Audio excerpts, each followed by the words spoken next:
Gracias, Yulisa Cepede. Gracias a los amables compañeros aquí presentes, los amables oyentes de la Z101, Gobierno de la Tarde. En estos días, desde el domingo para acá, ha habido algunas noticias en términos económicos positivas para el país. Claro que son noticias que perdieron impacto y no recibieron mucha atención a nivel de medios de comunicación. Primero, porque tú sabes que los temas económicos son temas que son tanto sobrios.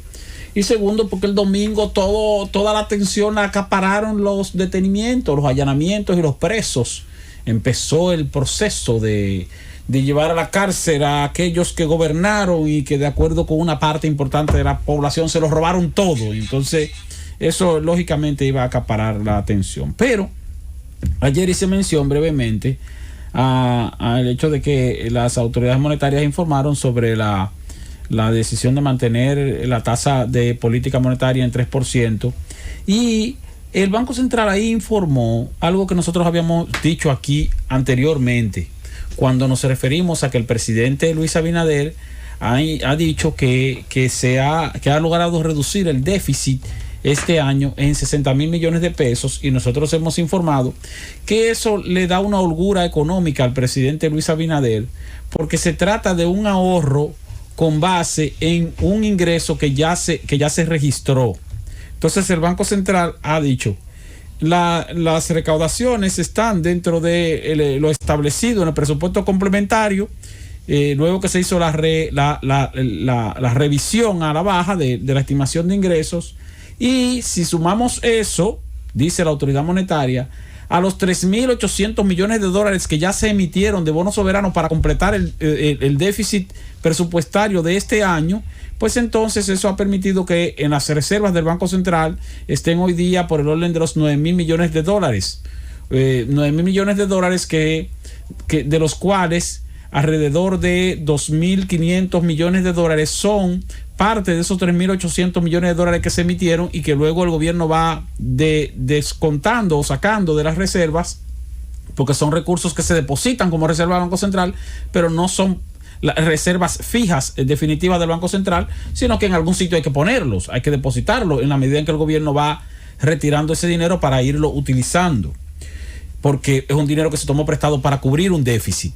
Si el déficit se reduce y ya ese dinero se tomó prestado, pues ese dinero está disponible. Por eso vimos que ayer el presidente anunció de manera muy tranquila, en términos económicos, sin tener que hacer un sacrificio fiscal, anunció que se iba a destinar un fondo de 2.300 millones de pesos para pagarle el doble ingreso de Navidad a los trabajadores que están en fase 1. ¿De dónde salieron esos 2.300 millones de pesos? Porque no se tomó un nuevo préstamo, no. Lo que pasa es que ese dinero está ya en reserva, tomando en cuenta que ha habido un ahorro o una reducción del déficit, y esa reducción del déficit se debe a la reducción que ha habido en el gasto público. No necesariamente porque el gobierno haya decidido que vamos a gastar menos, sino también porque hay un gasto público que se ha reducido prácticamente solo, que proviene, por ejemplo, de una cantidad importante de trabajadores, o mejor dicho, de personas que estaban en nómina pública, que no trabajaban y que ni siquiera hubo que cancelarlo, sino que simplemente dejaron de cobrar porque no se presentaron ni siquiera para dar constancia de que son empleados. Parece que ciertamente eran botellas, y entonces ese dinero se lo está ahorrando el gobierno. Pero también se está ahorrando una cantidad de contratos, de servicios y de suministros que se le hacía a una cantidad importante de empresas de instituciones del Estado que ya no lo están utilizando. Verbigracia, uno de los principales suplidores del Estado, resulta que era el señor Alexis Medina. Bueno, ¿está otra empresa supliendo lo que suplía las empresas de ese señor, o simplemente el Estado no necesitaba tanto lo que estaba recibiendo como bienes suplidos por las empresas de ese señor, y entonces hoy día se constituyen en un ahorro? O sea, ahí también uno se da cuenta entonces de que mucho de lo que se ahorra el Estado no es precisamente porque había un dinero que se estaban robando, sino porque había tal vez cosas que se estaban comprando que ni siquiera eran necesarias, o tal vez asuntos que se estaban comprando a sobreprecio, aun cuando eran mediante licitaciones. Bueno, ahorro del Estado. Y ese ahorro se traduce entonces en una reducción del déficit y en un dinero que está disponible. Aún así, y tomando en cuenta que el gobierno ha hecho esfuerzos por reactivar determinados sectores de la economía, como se ha mantenido el horario de toque de queda y se han mantenido también restricciones a propósito de los efectos del COVID-19, la economía, que ha ido a un proceso de mejoría, no está mejorándose a la velocidad esperada. Entonces el domingo también el Banco Central anunció que la economía medida por el Producto Interno Bruto en los primeros 10 meses de este año registró un decrecimiento de menos 7.7%. Algo favorable si se toma en cuenta que en el primer semestre de este año, los primeros 6 meses, la economía, o mejor, sí, exactamente, había registrado la economía un menos 8.5%. Y en los primeros 9 meses, ya los 3 primeros trimestres del año, la economía había registrado un decrecimiento de menos 8.1%. Y hoy día, los primeros 10 meses del año, registran un decrecimiento de menos 7.7%. O sea, que está reduciéndose la proporción negativa del decrecimiento, pero no se está reduciendo a la velocidad deseada. Y por eso, la autoridad monetaria ha cambiado su estimación de decrecimiento para el cierre del año.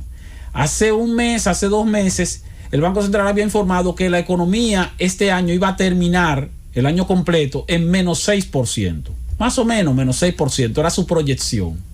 Sin embargo, ahora cambió la proyección y está informando que la economía va a terminar en menos 6.7 a menos 6.8. O sea que está estimando que la economía va a terminar con un decrecimiento mayor al que inicialmente había estimado.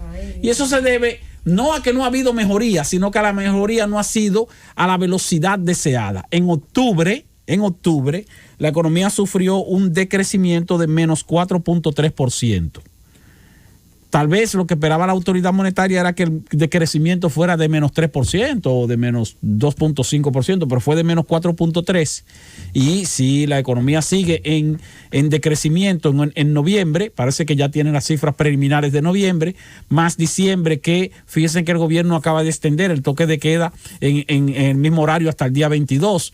O sea que vamos a seguir en la misma situación que hemos estado en los meses anteriores. Por lo tanto, no se prevé un aumento, o mejor dicho, una mejoría de la actividad económica más allá que lo que hemos venido viendo de septiembre para acá.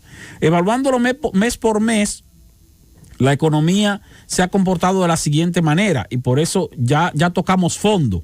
Luego estamos en un proceso de recuperación, pero seguimos negativos. En enero la economía creció 4.7%, positivo.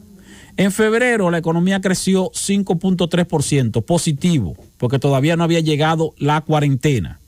En marzo se cierra el país, la economía decreció menos 9.4%, negativo.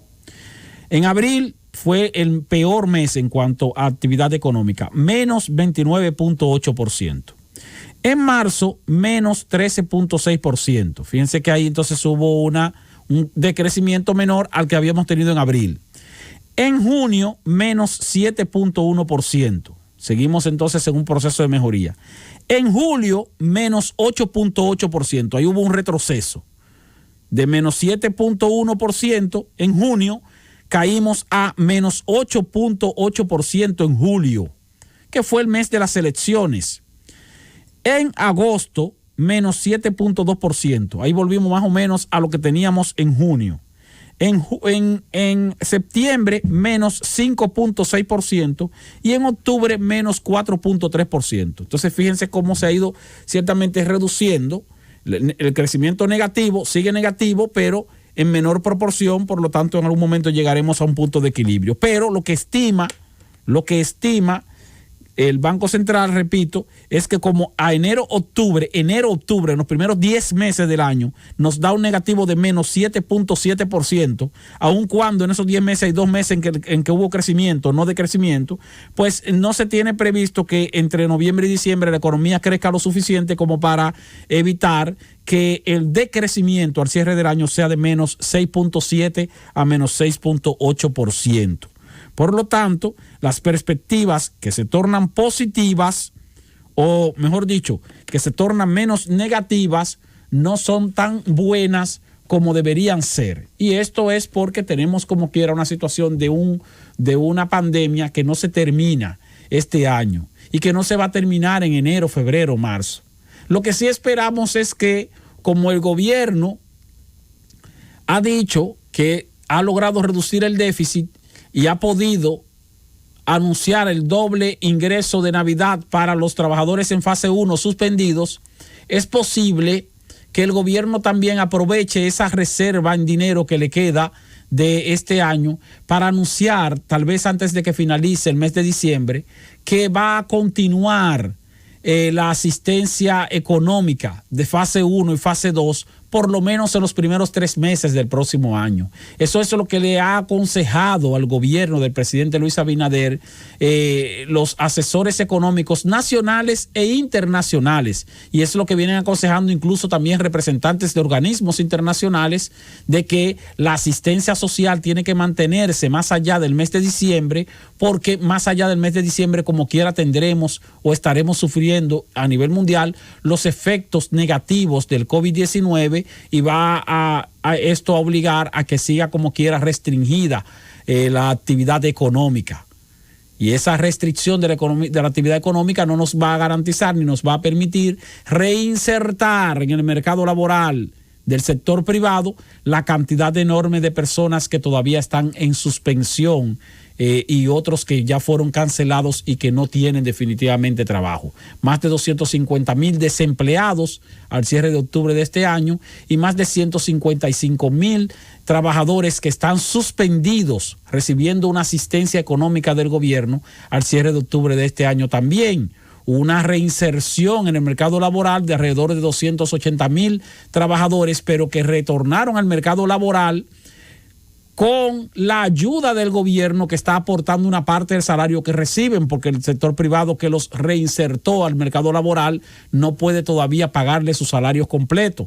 No hay ninguna garantía de que puedan hacerlo a partir de enero. Por lo tanto, el gobierno no puede eliminar de golpe y porrazo la asistencia económica en fase 1 y fase 2 como había anunciado previamente. Afortunadamente, hay recursos disponibles para el cierre de este año que le van a permitir al presidente Luis Abinader ofrecer esa buena noticia en los próximos días de que posiblemente durante el primer trimestre del año 2021 se va a mantener la asistencia económica para los trabajadores suspendidos y para los trabajadores que están trabajando parcialmente, que están en los programas fase 1 y fase 2, así como los demás programas sociales, específicamente Quédate en Casa y el programa PATI para los trabajadores informales.